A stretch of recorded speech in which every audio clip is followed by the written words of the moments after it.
देश के कुछ लोग इस जुगत में रहते हैं कि वे अपने राजनीतिक हित साधने के लिए इस राष्ट्र की सबसे महान विभूतियों के प्रति अपशब्द बोलते रहे। राजनीति अपना कर्तव्य समझे, लेकिन युग के कवि का कर्तव्य है कि वो उस पर टिप्पणी करे।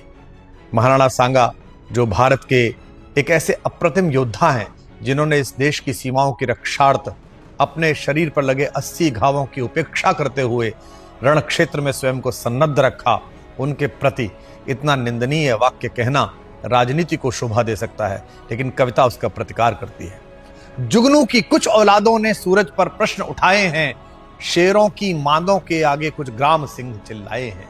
मेवाड़ वंश कुल कीर्ति कोश जिनके होने से दीपित है, उन राणा सांगा के घावों पर कुछ भुनगे मंडराए हैं। उनसे कह दो अब देश शौर्य की मुट्ठी खूब तानता है, उनसे कह दो यह देश महाराणा की ज्योति जानता है, इतिहास तुम्हारी सरकारों का बंधक नहीं रहेगा। आप उनसे कह दो यह देश लुटेरों को अब नहीं मानता है, उनसे कह दो यह देश ऋणी है ऐसे पुण्य प्रवाहों का, यह देश ऋणी है वीर शिवा के परम प्रतापी छावों का।